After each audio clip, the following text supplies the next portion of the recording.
Hi there. It's Michael Davis. I've been teaching English for over 20 years now, long enough to remember when students used actual paper dictionaries. And if there's one thing I hear again and again from learners, whether they're 16 or 60, it's this. Michael, I just can't remember all these English words. They go in one ear and out the other. Sound familiar? Well, I'm here to tell you something really important. It's not your fault. You're not bad at English. You're not forgetful. You've just probably been taught the wrong way to learn vocabulary. Today, we're going to fix that. In the next 7 minutes, I'll share with you simple, practical, and most importantly, human ways to remember English words and actually keep them. No flashcards you'll abandon in a week, no boring lists, just real strategies that work in real life. So take a deep breath, relax, and let's grow your vocabulary together. All right, let's start with a little story. There was this student one time. Her name was Aisha. She was brilliant, really sharp. But every time we'd learn new words in class, she'd say, "I knew this yesterday. Why can't I remember it today?" And you know what? That's totally normal. Our brains aren't designed to remember random words just because we see them once. Think about it. If I told you the word defenestration right now, which means throwing someone out a window, you'd probably laugh, maybe remember it for a day, but unless you use it or connect it to something real, it'll vanish. That's not failure. That's just how memory works.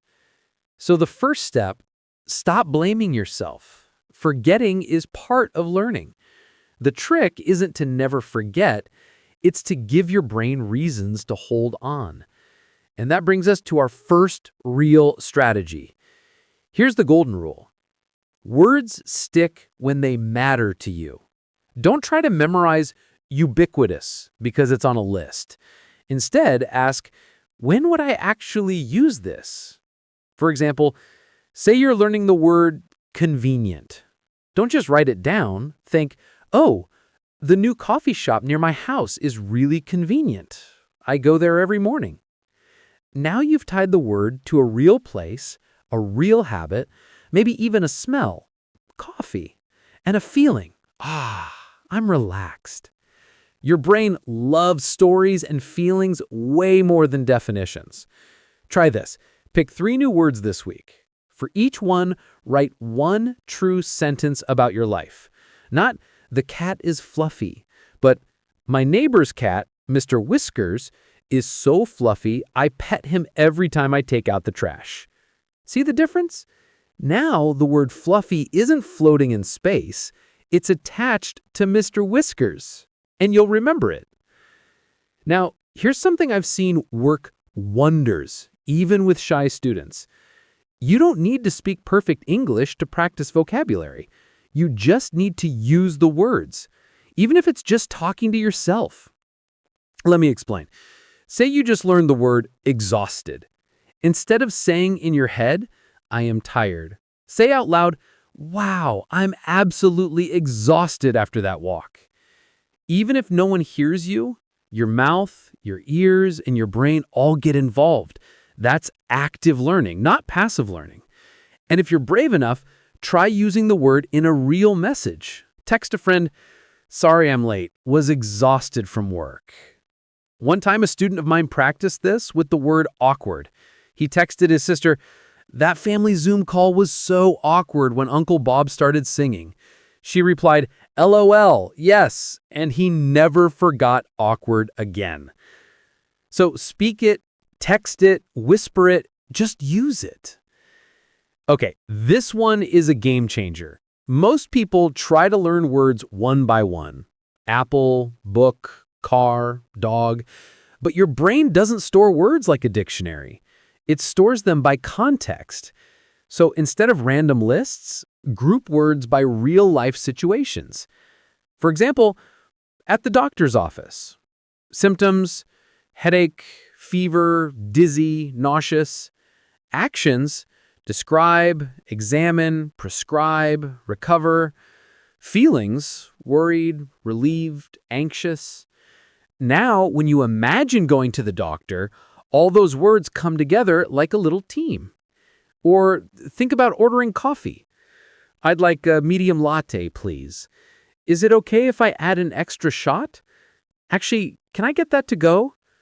Suddenly, latte, shot, to go, medium, they're not just words. They're tools for a job you actually do. Try this. Pick one situation you'll be in this week.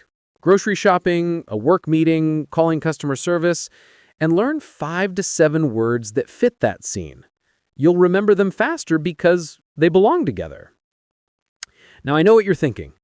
But Michael, I review words and still forget them. Here's why. Most people review too much at once, then never again. Your brain needs spaced repetition, but don't worry, I won't use that fancy term with my students. Let me explain it simply. Say you learn a new word today, like frustrated. Review it tonight. Just say it in a sentence. Then again tomorrow. Then in 3 days. Then in a week. Each time it gets harder to forget. You don't need an app, though they can help. Just keep a small notebook. On the left, write the word. On the right, your personal sentence. Flip through it during your coffee break. And if you forget, great! That's your brain saying, hey, I need to see this again. So you look it up, say it out loud, and boom, you're learning. Mistakes aren't setbacks. They're signals. All right, friend, let's wrap this up. To remember English words, first, connect them to your life. Make them personal. Second, use them out loud, even if it's just to your cat. Third, group them by real situations, not random lists. Fourth, review them gently over time, not all at once. And above all, be kind to yourself. Language isn't a race. It's a garden. You plant a word, water it with use, and slowly it grows.